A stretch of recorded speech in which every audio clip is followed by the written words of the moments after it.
Hi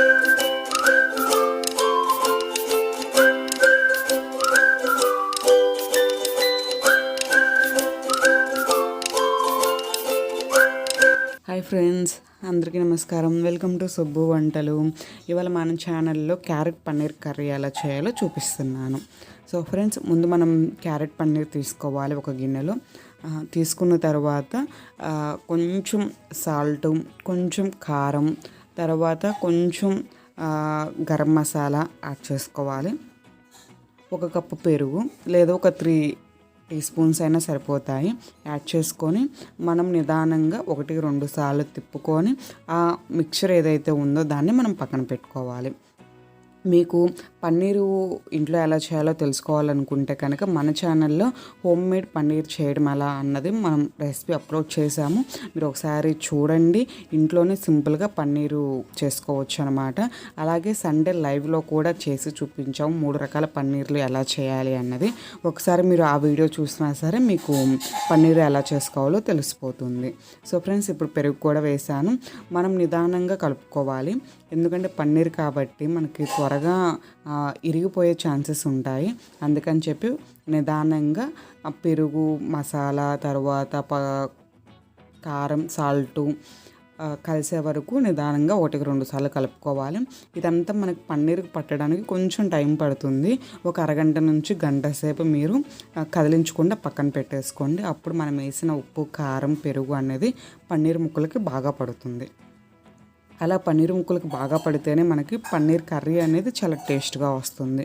so friends, నేను చెప్పేది ఏమిటంటే, మన ఛానల్ని ఎవరైతే ముందుగా చూస్తున్నారో ప్లీజ్ సబ్స్క్రైబ్ చేసుకోండి, లైక్ చేయండి, షేర్ చేయండి. అలాగే ఈ రెసిపీని ట్రై చేసి కామెంట్ చేయండి.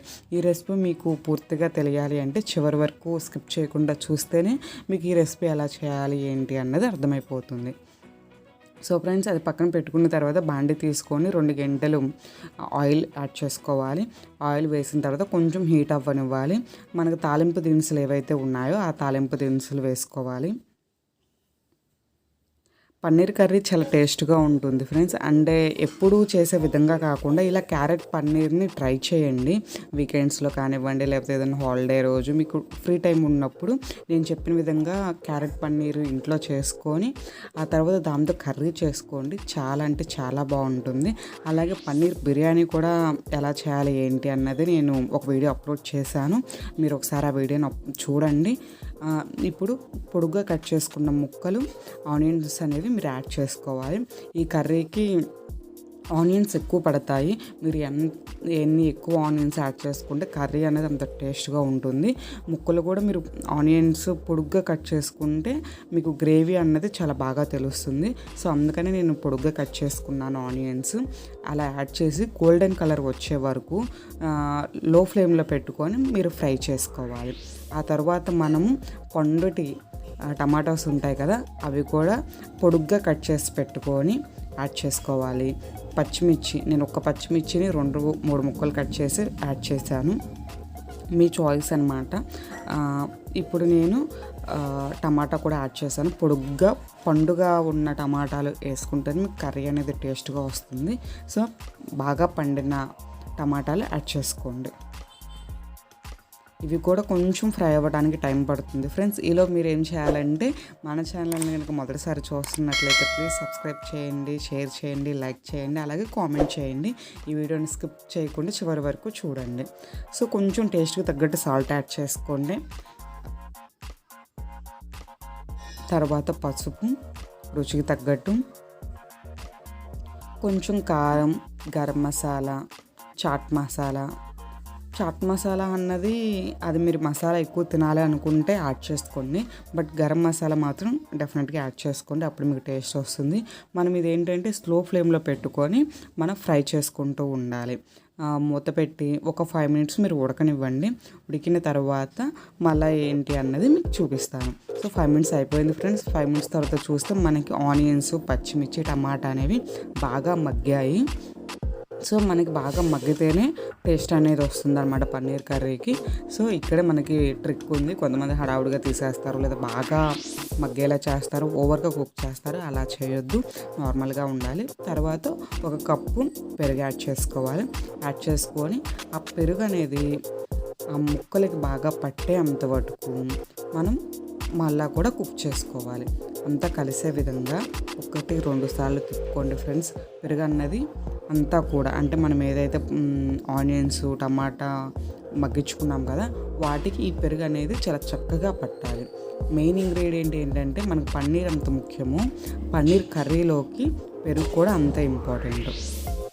సో మీరు ఖచ్చితంగా పెరుగు అనేది యాడ్ చేసుకోండి. యాడ్ చేసుకుంటేనే ఆ పన్నీర్ కర్రీకి అనేది చాలా చక్కగా టేస్ట్ వస్తుంది అనమాట. ఇప్పుడు మళ్ళీ మనం మూత పెట్టేసి కొద్దిసేపు చేసుకుందాము. ఈలోపు ఏంటంటే అల్లం వెల్లుల్లి పేస్టు, నేను కచ్చగా అల్లం వెల్లుల్లి పేస్టు దంచి వేసుకున్నాను అప్పటికప్పుడు. మీరు కూడా అల్లం వెల్లుల్లి పేస్ట్ యాడ్ చేసుకోండి. ఒకవేళ అల్లం వెల్లుల్లి పేస్ట్ మేము తిన్నాము, మసాలా ఎందుకు అనుకుంటే ఆ అల్లం వెల్లుల్లి పేస్ట్ వేసుకోకపోయినా సరే కర్రీ అనేది చాలా టేస్టీగా ఉంటుంది. కొంచెం గరం మసాలా మనం ఇంతకుముందు వేసాం కదా, అది పన్నీర్ ముక్కలకి వేసాము. ఇప్పుడు కర్రీలోకి వేసుకుంటున్నాము. 1 స్పూన్ సరిపోతుంది. రుచికి తగ్గట్టు సాల్ట్, కారం. మనం ఆల్రెడీ పన్నీర్ ముక్కలకు వేసాము కాబట్టి ఒక్కసారి మీరు టేస్ట్కి తగ్గట్టు వేసుకోండి, చూసుకోండి. ఎక్కువ అవ్వకుండా ఉప్పు, కారం అనేది యాడ్ చేసుకోండి. సో ఫ్రెండ్స్, ఇంకొకసారి గుర్తు చేస్తున్నాను, మన ఛానల్లో పన్నీర్కి సంబంధించి ఒక 3 వీడియోస్ అయితే అప్లోడ్ చేశాము. ఒక లైవ్లో కూడా పన్నీర్ ఇంట్లో సింపుల్గా ఎలా చేసుకోవాలన్నది నేను చూపించాను. సో మర్చిపోకుండా ఆ వీడియోస్ కూడా మీరు చూడండి. మీకు ఒక పన్నీర్ మీద ఒక క్లారిటీ అనేది వస్తుంది. ఇప్పుడు మనం ఏదైతే ముందుగా పన్నీర్ మసాలా రెడీ చేసుకున్నామో ఆ పన్నీర్ ముక్కల్ని ఇప్పుడు మనం కర్రీలోకి యాడ్ చేసుకోవాలి. అలా యాడ్ చేసుకున్న తర్వాత పన్నీర్ ముక్కలు అనేది నిదానంగా ఎక్కడ కూడా విరిగిపోకుండా మనం యాడ్ చేసుకుంటూ తిప్పుకుంటూ ఉండాలి. మనకి ఎంత బాగా ఆ టమాటా ఆనియన్స్ ముక్కలకి పన్నీరు కలుస్తుందో కర్రీ అనేది అంత బాగా టేస్ట్ వస్తుంది. ఎక్కడ కూడా వాటర్ అనేది యాడ్ చేయకూడదు. కొంతమంది వాటర్ యాడ్ చేసుకుంటారు. వాటర్ యాడ్ చేసుకుంటే ఏంటంటే గ్రేవీ ఫీలింగ్ రాదనమాట. ఆ గ్రేవీగా ఉంటేనే మనకి పన్నీర్ కర్రీ అనేది చాలా టేస్టీగా వస్తుంది. చూసారుగా ఫ్రెండ్స్, అలా నాకు చూస్తుంటేనే తినాలనిపిస్తుంది. అంత ఫ్లేవర్ వస్తుంది అనమాట. ఒక 5 మినిట్స్ అలా ఉండనిచ్చి మళ్ళీ చూద్దాము. మొత్తం కూడా లో ఫ్లేమ్లో పెట్టి మనం కుక్ చేసుకుంటున్నాం పన్నీర్ కర్రీని. 5 మినిట్స్ తర్వాత మనం చూడండి ఆయిల్ అనేది బయటకు వచ్చేసింది. పెరుగు బాగా కలిసిపోయింది, ముక్కలు బాగా కలిసిపోయాయి టమాటా ఆనియన్స్తో. మీకు ఆయిల్ కర్రీ సపరేట్గా కనిపిస్తుంది. సో పర్ఫెక్ట్గా కుక్ అయిపోయినట్టు అనమాట. చూసాక సింపుల్గా ఎలా చేయాలో నేను చూపించాను. ఇప్పుడు ఒక బౌల్లోకి తీసేసుకుంటే సరిపోతుంది. సో ఇంకా ఆలస్యం ఎందుకు, మీరు కూడా డెఫినెట్గా ట్రై చేయండి. ట్రై చేసి ఎలా ఉంది, ఎలా కుదిరింది అన్నది నాకు కామెంట్ చేయండి. ఈ వీడియో నచ్చినట్లయితే ప్లీజ్ లైక్ చేయండి, షేర్ చేయండి. అలాగే ఎవరైనా సబ్స్క్రైబ్ చేయటం మర్చిపోతే ప్లీజ్ సబ్స్క్రైబ్ చేసుకోండి ఫ్రెండ్స్. బాయ్.